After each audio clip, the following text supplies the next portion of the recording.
Good morning, Mets fans, and welcome to a Monday edition of Driving with Mr. Met. I am Mr. Met, and it's been 4 days since my last video. Since then, the Mets have won 4 straight games, find themselves now just 5 games under 500, and 5.5 back of the second wild card. And yesterday, in a flurry of activity that left us questioning what the hell was happening on Twitter for about 45 minutes, the Mets made a deal with the Blue Jays to acquire starting pitcher Marcus Stroman. Interesting move. I want to talk about it today and the week ahead on today's show. The last 4 games have been good. Of course, the Mets won all of them. This was what I said they needed to do. Going into the second half of the season, the Mets needed to win more than they lose. Now, the Giants series notwithstanding, where they lost 3 out of 4, the Mets have won every series out of the gate of the second half, including a sweep of the Twins, including a sweep yesterday of the Pirates. And they're playing better baseball. They're finally getting all the pieces to sort of fall together. Where the starting pitching and the bullpen both, since the start of the second half, actually has been the lowest team ERA in all of baseball. Like 2.87, I think I saw yesterday.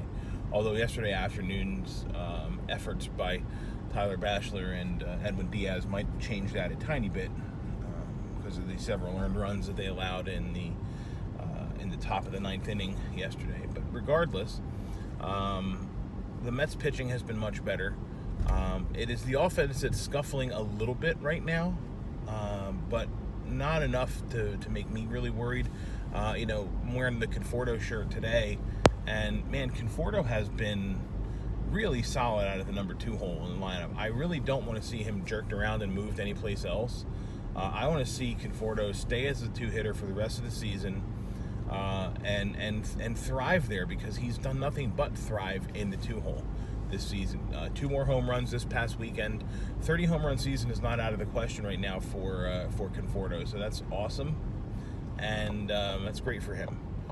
And so good baseball. Good 4 days of baseball since our last show, and I expect that to continue, because I think the Mets are going to get on a roll here. And again, I said this like a week ago, and then I admit last week, a week ago today actually, I sort of raised the white flag a little bit. I sounded a little bit defeated. That Giants series was pretty brutal. It was a tough series to trudge through, because the Mets were winning every game, or at least had a chance to win every game. Bullpen gave up leads, but pitched well nonetheless. So it was a tough series, and I was a little bit deflated after it. But to turn around and then take sweep the Pirates, and take 2 out of 3 from the Padres, that was good enough. The Mets win 5 out of their last 6 games. That's terrific, and that's the pace they need to continue, because they have a bunch of teams to jump over. But I think Keith Hernandez tweeted actually yesterday or Saturday afternoon, the Mets are still in the hunt, but they need to get to 500 first, and he's completely right. So they're 5 games under 500 right now, with the next 9 games coming against subpar teams. So the Mets are in Chicago for a 3-game set with the White Sox starting tomorrow, and then they welcome the Pirates. The Mets travel to Pittsburgh to play the Pirates, and then back home for Miami on Monday. So, and it's 4 games with Miami, actually. So it's actually the next 10 games with really beatable teams. So look, the Mets need to go. Let's just say they go 6-4. They're game over 500.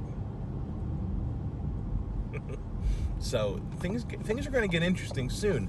And the trade deadline is in 2 days. And today's the 29th. The trade deadline is Wednesday the 31st. This is the first year that the trade deadline is a hard deadline. There's no non-waiver August deadline where teams that drop out of the race can still move players, provided that they clear waivers. the problem this is posing for so many teams, particularly in the National League, when teams just like the Mets, who are games under 500 but aren't that far away from wild card contention, are sort of wondering, what are we doing? Are we selling or buying or nothing? Are we standing pat? And it's why I think, honestly, this trade for Marcus Stroman is an intriguing one. Yes, the Mets end up giving up Anthony Kay and Simeon Woods Richardson, both minor league pitchers. Kay closer, of course, to the big leagues than Richardson, or Woods Richardson, whatever. We'll call him SWR. No, that's not really any easier. So Kay is nice and easy, nice and short. So Kay was in Syracuse. He was roughed up a bit, and he's been roughed up a bit in Syracuse. And so I'm not that upset about trading these two guys. The Woods Richardson especially is far enough away that we don't know what he's going to be. Kay, it looked like he was projecting to be a back of the rotation starter, which is always good to have. I'm not saying that he's going to have a bad career or anything, but I like the idea of going out to get Stroman, and here's why I like it. The Mets having picked up Stroman from the Blue Jays for, in my opinion, not a huge return for Toronto. That's a big coup for the Mets, because it gives them 3 of the best pitchers who might be available in the trading market over the next 48 hours or so. I guess it's a little more than that now, but still, the Mets have 3 of the more valuable chips. They have Zach Wheeler, they have now Marcus Stroman, and of course the wild card in the mix is Noah Syndergaard. And whether the Mets deal Syndergaard, who has 2 years of control under his belt, or whether they decide to hold on to him and maybe move Wheeler, regardless, the Mets now have a replacement arm in the rotation to fill in for whoever they decide to move. So right now they've got 6 starting pitchers who are in the rotation. And Stroman's turn to pitch is supposedly Tuesday, which of course is Syndergaard's night to pitch. So that'll be interesting to see how things unfold over the next 2 days plus. But I for one am intrigued.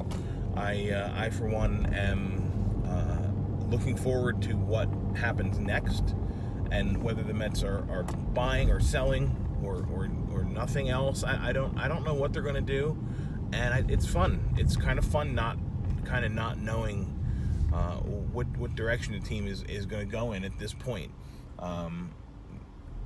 This is Brodie Van Wagenen's first trade deadline as general manager, and his team of analysts and assistants next to him who are giving him advice and whatnot. But this is Brodie's first chance at this, and for me, I'm always willing to give him the benefit of the doubt. I always have been.